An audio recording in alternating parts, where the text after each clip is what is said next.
नमस्कार दोस्तों। मेडिकल दर्पण मीडिया हाउस से मैं अभय सिंघल आपका एक बार फिर स्वागत करता हूं। और दोस्तों, आज जो हमारे बीच में शख्सियत मौजूद हैं वो हमारी मेडिकल लाइन से, फार्मा लाइन से रिलेटेड तो नहीं है, लेकिन अपने आप में एक शख्सियत हैं।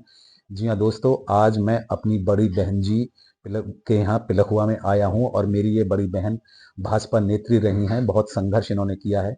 तो दोस्तों, आज हम जानेंगे अपनी बहन जी से कि इनका ये सफर, राजनीतिक सफर आज तक का कैसा रहा, क्या इन्होंने खोया, क्या पाया और भविष्य में इनकी क्या योजना है। बहन जी, आपका बहुत बहुत धन्यवाद समय देने के लिए। बहुत बहुत धन्यवाद भैया।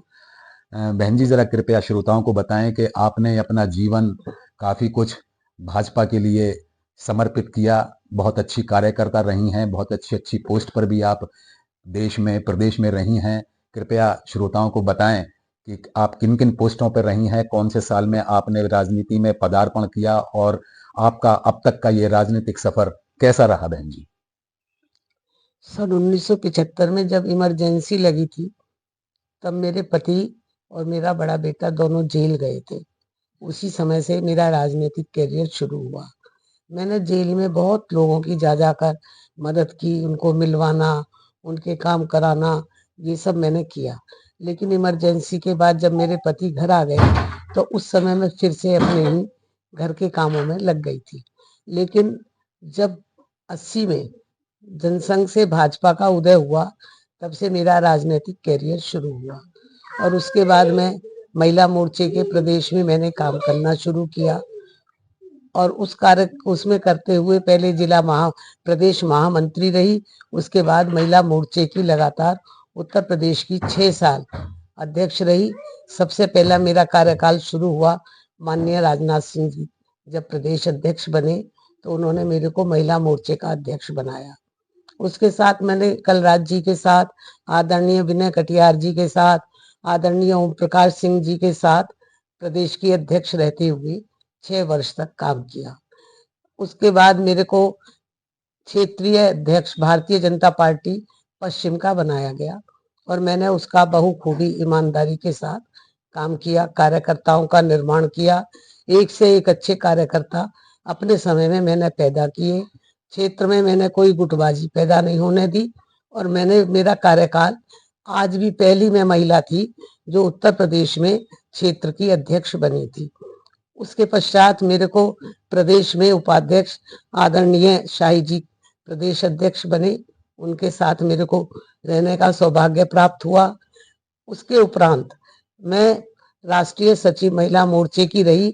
जब अब तो स्वर्गवास हो गया, करुणा शुक्ला राष्ट्रीय अध्यक्ष महिला मोर्चा हुआ करती थी। उसके पश्चात मैं दोबारा से फिर प्रदेश में काम करने के लिए लौटी और बराबर दायित्वों पे रही। कभी प्रभारी मैंने झारखंड का चुनाव लड़ाया, जिस समय मोदी जी मुख्यमंत्री हुआ करते थे। उस समय मेरे को माननीय आदरणीय आनंदी बहन जी के क्षेत्र में काम करने के लिए भेजा गया था। उस समय हम 7 महिलाएं उत्तर प्रदेश से नहीं, पूरे देश से चुन करके गई थी। उसमें मेरे को भी गुजरात में काम करने का सौभाग्य प्राप्त हुआ था। इसके उपरांत मैं झारखंड में प्रभारी बन के गई और मेरे पास झरिया और सिंदरी 2 विधानसभा थी और दोनों ही विधानसभा उस समय पर जीती गई थी। उसके उपरांत मैं फिर उत्तर प्रदेश में राजनीति में काम करती हूँ बराबर। आज भी मैं राष्ट्रीय परिषद और प्रदेश कार्य समिति की उत्तर प्रदेश की सदस्य हूँ। बहन जी, आपका नाम काफी है गाजियाबाद क्षेत्र में। आपने अटल जी का जमाना भी देखा और आज मोदी राज चल रहा है। क्या फर्क महसूस करती हैं अटल जी की कार्यप्रणाली में और मोदी जी की कार्यप्रणाली में? अटल जी ने इस देश को बहुत कुछ दिया और अटल जी और मोदी जी की राजनीति में समय के अनुसार परिवर्तन है। अटल जी की जो राजनीति थी, उन्होंने खुद कहा था कि अगर ऐसी गंदी राजनीति होगी तो मैं चिमटे से भी छूना पसंद नहीं करूंगा। लेकिन मोदी जी का जमाना दूसरी तरह का है और आज इस समय पर जो मोदी जी ने दुनिया के अंदर इस देश का नाम किया है और इस देश के नाम के साथ साथ उन्होंने भारतवर्ष को बहुत ऊंचा ले जाने का काम किया है। आज विकसित भारत उनका एक सपना है और उनके साथ साथ जो उत्तर प्रदेश के मुख्यमंत्री हैं योगी जी, उनके कार्यकाल की सराहना भी कम नहीं है। उन्हीं के माध्यम से आज हम दिल्ली भी जीते हैं, पीछे हरियाणा भी जीते थे। योगी जी और मोदी जी दोनों ने देश को बहुत कुछ दिया है। सब कुछ करते हुए भी, इतना सब कुछ अपना जीवन पर्यंत करते हुए भी, हर यहाँ के लोग की जनता कहती है गाजियाबाद क्षेत्र की, आपको राजनीति में उस तरीके का कोई प्रतिफल नहीं मिल पाया।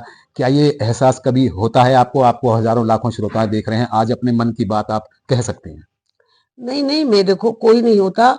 मैंने पहले भी कहा कि मेरी पहचान भारतीय जनता पार्टी से हुई और भारतीय जनता पार्टी ने मुझे दायित्वों पर रह करके रखा और बहुत ज्यादा ऊंचे स्थान भी दिए। और कहीं नहीं कहीं भाई भाग्य भी तो चलता है। एक बार मैं मुख्यमंत्री जी से मिली थी, तो मुख्यमंत्री जी ने कहा भाग्य होता है। हमने कहा भाग्य का मालिक गुरु होता है, और आप सामने बैठे आप गुरु हैं। तो हंसने लगे थे। लेकिन मुझको इस बात से कहीं असंतुष्टि नहीं है कि मेरे को कोई इस तरह का दायित्व नहीं मिला। ऐसा कुछ नहीं है, कहीं कहीं मुकद्दर भी भाई चलता है। बहन जी, क्या है कि हम भी सुना करते थे कि आपका नाम अटल जी के जमाने में तो अक्सर चला करता था, बहुत अच्छे अच्छे पदों के लिए। तो और लेकिन क्या कहते हैं, कोई पद नहीं मिल पाता। इससे आपके इस पावन सानिध्य में जो कार्यकर्ता तैयार हुए हैं, उनके दिल में भी कहीं ना कहीं टीस होती होगी कि बहन जी को क्या कहते हैं, कहीं कुछ नहीं मिल पाया। ये आपका, आपने इतनी बड़ी बात कही कि कोई दायित्व नहीं मिला, लेकिन आप कार्यकर्ता के रूप में आज भी सक्रिय हैं, जैसे भी हैं। कोई आप अपने कार्यकर्ताओं को कुछ इस हमारे चैनल के माध्यम से तो आप दे सकते हैं बहन जी। मेरा कहना यह है कि ना सब लोग एमएलए बन पाते हैं, ना एमपी बन पाते हैं। कार्यकर्ता रहकर पार्टी के लिए हमेशा पार्टी के हित की बात करो। और नहीं तो अगर मैं आपको बताऊं तो मेरे को भी सपा सरकार में एक बार एमएलसी बनने का मौका मिला था। लेकिन मेरे पति ने साफ कह दिया कि हम लोग किसी लाभ के लिए राजनीति नहीं करते हैं। नहीं, मैं भी अगर उस समय एमएलसी बन जाती, अगर मेरे मन में कहीं इच्छा होती, और मैं आज कूद करके दोबारा पार्टी में आ सकती थी, हो सकती थी मैं आज और भी बहुत बड़ी नेता बन जाती। लेकिन हम लोगों ने तो उस समय के हिसाब से, जो अटल जी की बात है, ईमानदारी से काम किया। और मैं अपने कार्यकर्ताओं को और सबको संदेश दूंगी कि पार्टी में ईमानदारी से, कर्तव्य निष्ठा से अपना काम करें। आज उन्हीं की जरूरत और उन्हीं के काम के द्वारा इतना बड़ा सारा का सारा जो मोदी जी या योगी जी कर रहे हैं, तो वो कार्यकर्ताओं के ही ऊपर विश्वास करके काम को कर रहे हैं। जी हाँ श्रोताओं, ये थी हमारी बड़ी बहन जी श्रीमती लज्जा रानी गर्ग जी, जिन्होंने आपको अपने राजनीतिक कैरियर के बारे में सारी जानकारी दी और ये भी बताया कि किस तरह से इन्होंने ये संघर्ष किया। इन्होंने कभी कोई पद की लालसा नहीं की। जी हाँ दोस्तों, हमारी बहन जी स्वस्थ चल रही हैं। हम इनकी दीर्घायु होने की, लंबी उम्र होने की कामना करते हैं। बहुत बहुत धन्यवाद, बहुत बहुत धन्यवाद दोस्तों। थैंक यू वेरी मच श्रोताओं।